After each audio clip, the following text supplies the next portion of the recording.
Welcome to the Busy Guy Show. My name is Vince LoCascio, and I'm a busy guy. I've got Greg Miller today. He's an avid diecast car collector. We're going to learn a little bit about the history of diecast cars, and then when we come back, we're going to take a little break, come back, and get to see some of these cars. So this show should be running in during December. But so I want to take this opportunity to wish everybody a happy holidays. And thanks for watching. We're almost up to 50 shows, thanks to this wonderful crew that we have here. So we'll get started and welcome our busy guy today, Greg Miller. Greg? Pleased to be here. Thanks for being on the show.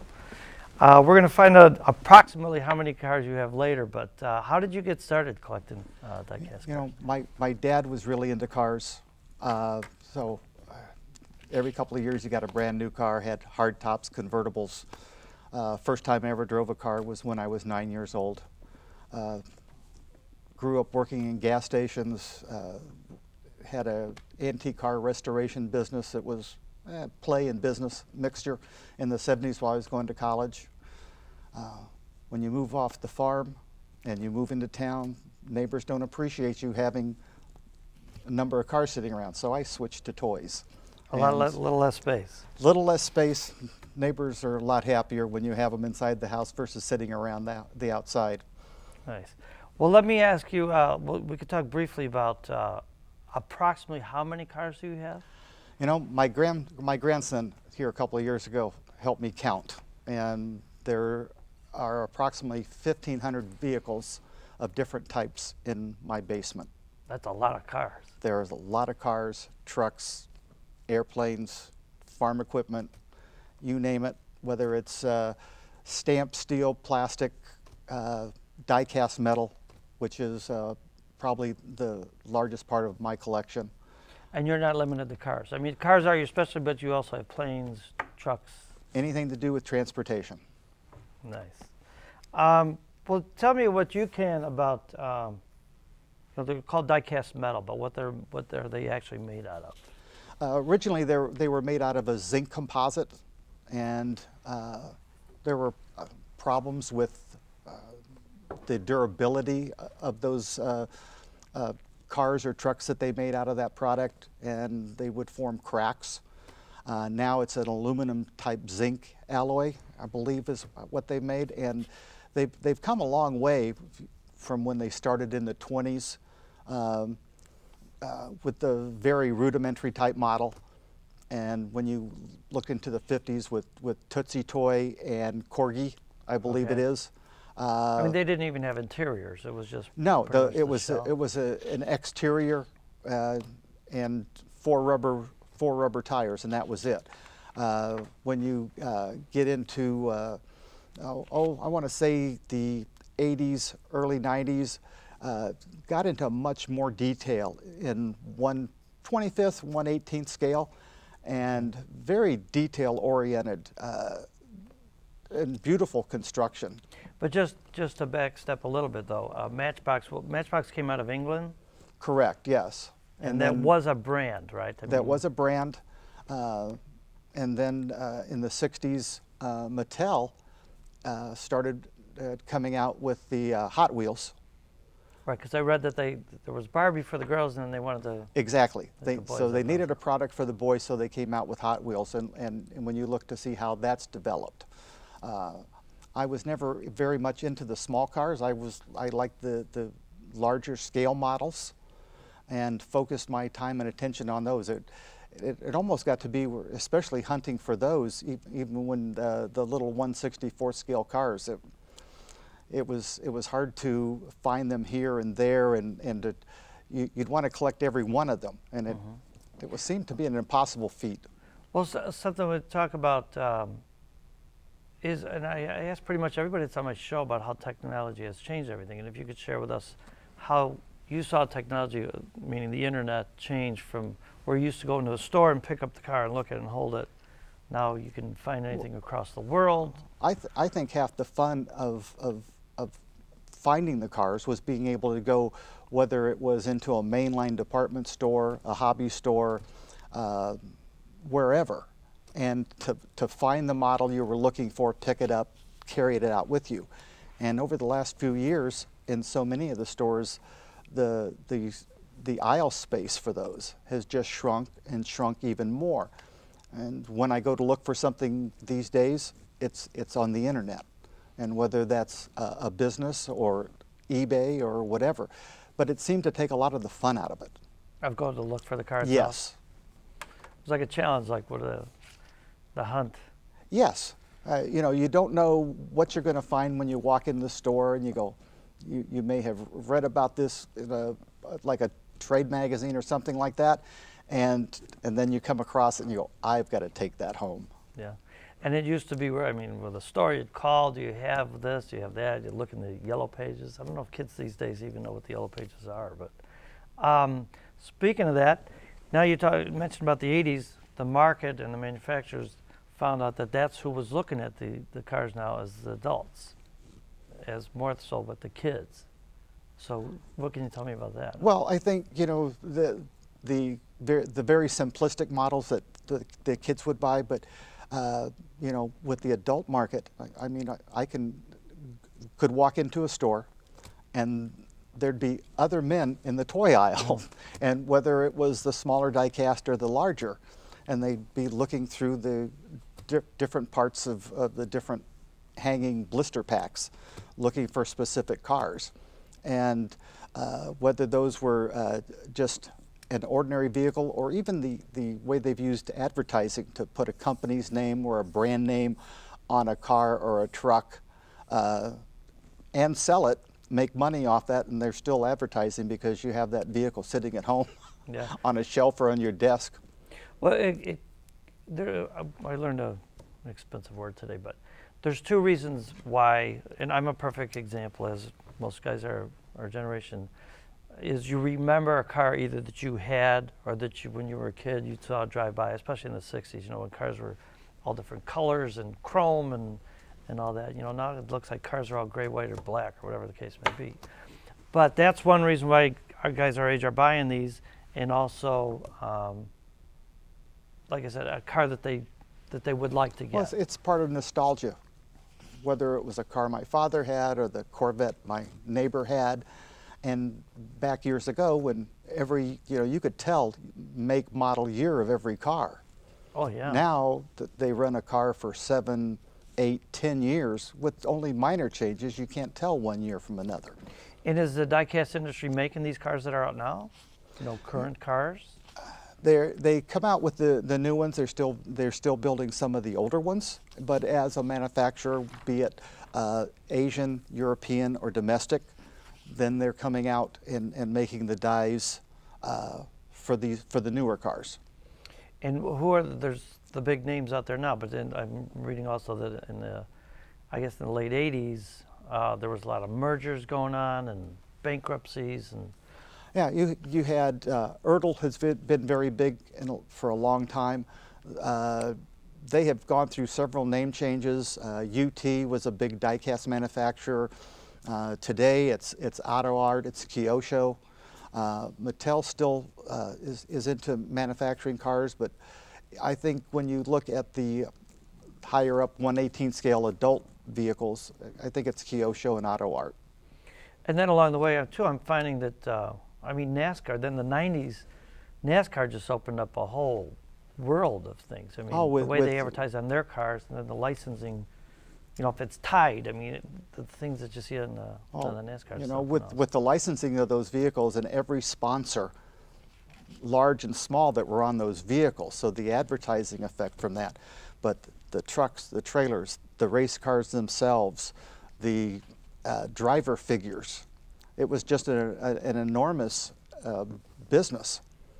And the thing that I told you many times I'm a big fan of is the garbage trucks, because I was a garbage man at one time, and my prized possession, I don't have it here on today's show, but is the City of Chicago garbage trucks. So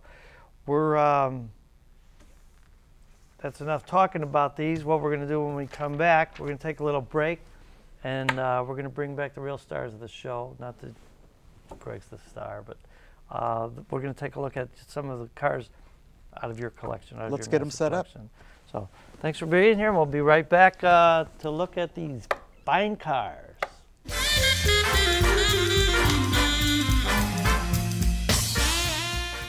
We take great pride in our work. I think that is one of the best parts about being Italian is the passion that runs through our veins. You know, it's undeniable. The Italian-American heritage. Live it, love it, celebrate it.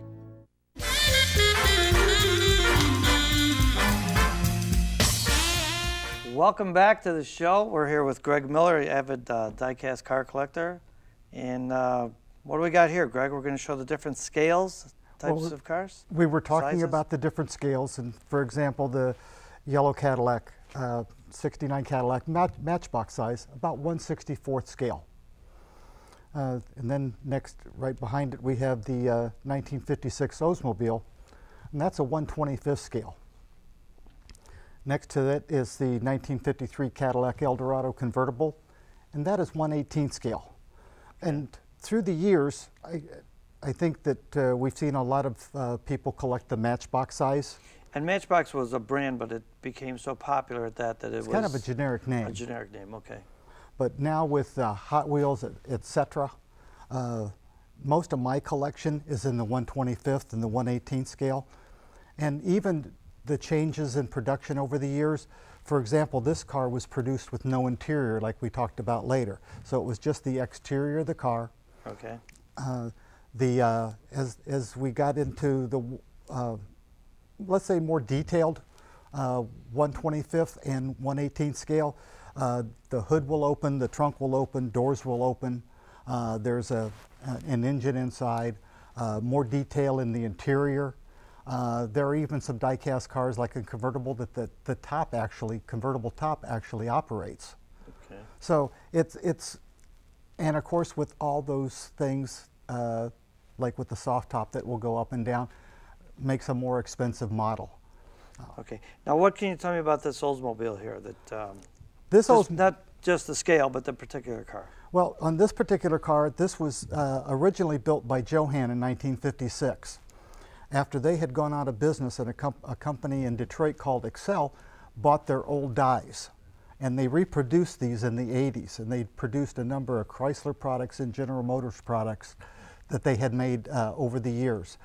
The great part about this was I didn't particularly want to pay the value of a real 1956 Oldsmobile vehicle, but I could afford, or I felt I could afford, the remake of it.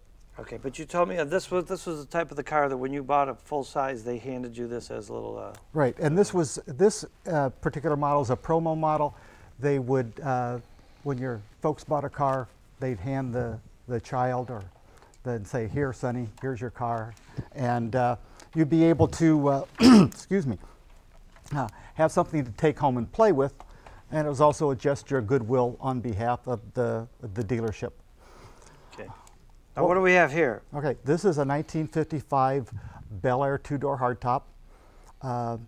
It is made by Ertl Company. You're right about the detail. I mean, it's unbelievable what you can see inside of it. And when you look at this interior, exterior, this came with the scale model 265 V8, which was the first. That hood opens up? Yes, and this was 55 was the very first year for the small block V8, and those cars today, even the small block V8 that's in the new 2014 Corvette, is based historically on that original 265 V8 that came out in 55. That before those years came about, you had Cadillacs and Lincolns. The more expensive cars, they had a V8 engine, but here you had an entry-level Chevrolet that you could have a V8 engine in. I mean, the detail is unbelievable. But the car's doors open up. It is just the chassis, the suspension that will work. Even to look at the dashboard, the instrument panel, it's just amazing the detail they can put in. And this car is probably 15 to 20 years old. And they don't miss a beat, right, on the color? No, they work with the manufacturers who also license them to the different toy manufacturers. Okay. And you know, the ability to get in on what's going on with these cars even before they're introduced to the public. So under sworn secrecy, you know, they Corvette's just coming out with a new one. they just a whole came new out design 2014. 2014, and they're bringing back the Stingray name that came out in Now, 1963. what will happen? The diecast car companies are ready to go. I mean, they get the designs. There was already, simultaneously? I've already seen a 2014 diecast Stingray, Corvette Stingray. And they're not, in the the real stores. cars are not out yet. The cars are just starting to be delivered. Okay. Which, what year do we have here? This is a 1957. 57 was the first year for the upgrade from the 265 V8 to the 283, and it was the very first year for fuel injection on a domestic built car. Here again, you have a suspension that works, the opening hood, doors, the trunk lid that will open, spare tire. It's just the detail from the instrument panel. It's a very, very beautiful model. And it's for the guy that can't, like many of us, that can't go out and buy this car, but you can buy this size.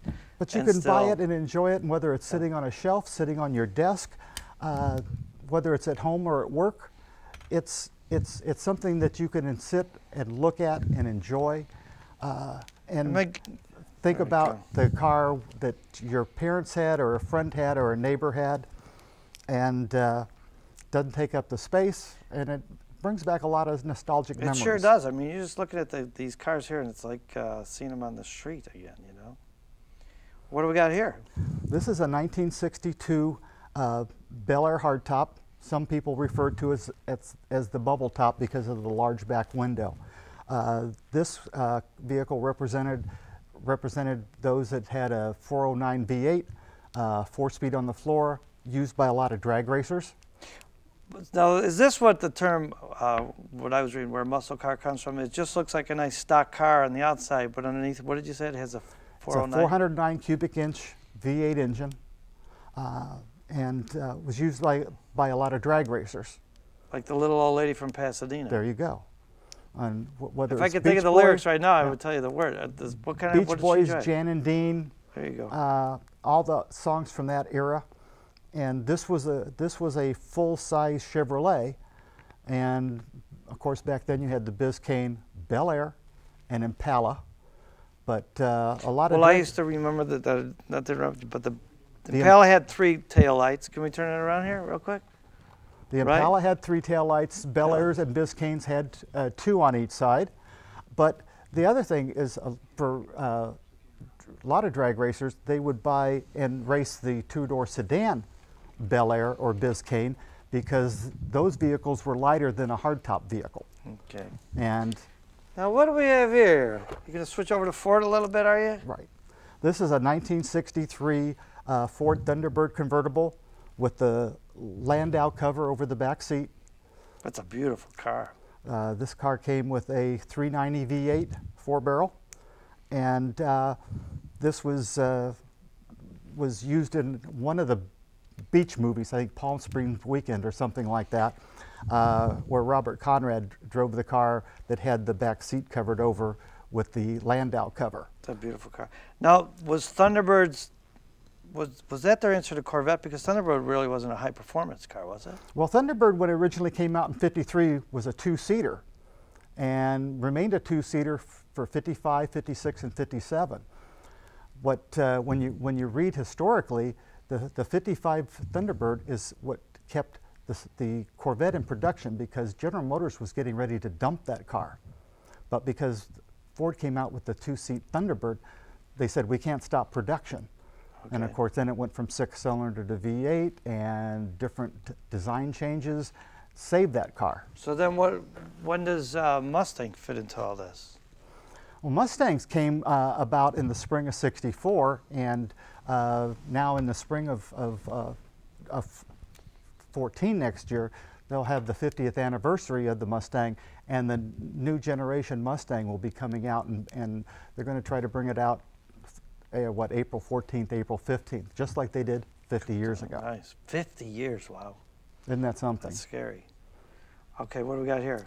This is a 1964 Galaxy 500 XL. convertible. It was powered by a 427 V8. This car is made by Sunstar, and it details the bucket seats, the console, the floor shifter. I mean, the fold down, the cover on the convertible is amazing. It is just, you know, whether it's Kyosho and Auto Art like we talked about before, Sunstar was a lesser model, so to speak, as far as some of the detail goes, but it's a very beautiful vehicle to display. Oh, man. And when you look at back in the 60s, where vehicles were still changing how they looked from one year to the next. Sunstar made a 63, they made the 64, but like we were talking earlier, every vehicle every year changed, and you could see it coming down the road and go, yes, that's a 64, that's a 65. Where today, you can look at a vehicle and you know what brand it is, but you don't know what year it is. Now let me ask you this, because I'm not the expert, you are, but I thought 427 was a Chevy engine, no? No, they were made by both. Is that right? Chevy had a 427 and so did Ford Motor Company. Interesting. Okay, what do we got here? Mercury? Okay, this is a 1967 Mercury Cougar. This vehicle is also made by Sunstar. The XR7 version of this car came with a 289 V8, just something over 225 horsepower. But the Mercury Cougar was Mercury's response to the Ford Mustang that came out in the spring of 64. Even though they were the same parent company. Same Ford. parent company, but Mercury wanted their share of that business. And the 67 Mercury was their answer, and of course that same year, with the 67 model year, the Chevrolet Camaro was finally released to the public. So you had this muscle car era where it took really 2.5 model years for Camaro to be released. But you know, Mercury wanted in on this piece of the pie as well. Well, I'll tell you what's interesting is how these are just die-cast small cars, but we're getting the full appreciation of the whole history of the cars. You know, as if we're standing here talking about the real car. It's amazing. And as an example, like we talked about earlier, some friends were out a few weeks ago, and you know, a gentleman said, "Oh, my brother had that exact car, like with the Mercury Cougar XR7," and it just brings back those memories of when you were younger. Now, what do we got here? This is a 1967 Corvette Stingray, and the Stingray was the second generation Corvette that came back out in 1963 and was produced through 1967. This vehicle was a 427 V8 and came with a 4-speed manual transmission or a 2- or 3-speed automatic transmission. Who would want to get automatic on that car? People that lived in Chicago. What does that mean? With all the traffic, in the city? your left leg could get awfully tired going on and off that clutch. What about the red stripes? Okay, the Stinger stripe on the hood keynoted, you know, the larger engine with the hood scoop. The red stripe tires back in the 60s, when they went away from the wide stripe, white walls. Was it only GM that did that? Pardon? Was it only GM that had the red stripe tires? No, all the manufacturers had red stripes. You also had a gold stripe, and there were even some blue gold, right? and blue stripe tires. Like I said, you know, going from those wide white walls of the 50s to the narrow white walls to the red stripe, the gold stripe, the blue stripe. Oh, there's the Mustang, yeah? This is a 1969 Mustang Mach 1, and it had a 428 cubic inch V8, and if I remember correctly, I believe this engine came out of was pulled out of a full-size Ford car police unit and dropped into this car. Is that right? But the fastback on it, they're more or less what I would still call Ram Air, because when you would lift the hood, the Ram Air portion of it stayed on top of the engine. Oh, so it was, I see. Okay. This vehicle is a 71 Dodge Challenger, and it came with a 383 Commando. This car is produced by Greenlight, and this car was probably produced, I want to say, about 10 years ago. And there's more detail to it. There's more detail in the interior, and this car was also in 1971 was a official pace car for the Indianapolis 500 race, and this car was produced and it was provided to the race track by a local dealer because they didn't have a factory-sponsored pace car that year. Usually the pace cars come from the factory, all ready to go, and there are several pace cars. It's just not one main one. They're called festival cars, pace cars, that are used in the parades and everything else. And besides the fact that the winning driver of the Indy 500 then is awarded one of those pace cars. Interesting. This is a 1992 Dodge Viper. A Viper, okay. It's a V10 engine. Did not have roll-down windows. Did not have outside door handles. I don't even believe the very first edition of this had air conditioning. It was a manual transmission. It was a rough and tough hot rod, so to speak. Are they still making Real the muscle Viper? car. Yes, they now make, it's more of a coupe version than the open air. They've had several different versions over the years, and just the last one just came out within the last, I want to say 12 to 18 months. Well, let me ask you, what makes a car more valuable than the next one? Is it like the less that are made, the more expensive it is? I think what is when they have volume production, and I want to say that you see on a scale of range of 3,000 to 5,000 vehicles of a model produced for the mass market. And then you see those vehicles where they make a special run of maybe only 500, 1,500, maybe up to 2,500. And the extra care, different colors, a little bit more care with production Pardon me. would make those. That's my ringtone, but Nice dog. That's a rough call. Hello. Well, I'm going to finish up this show. This guy wants to be on my show as well, so. Wow. But he does airplanes, so. Oh, he does airplanes. Yeah. I should have All brought right. my planes. I'll give you a call back. Yeah, I'm a busy guy. Okay, bye.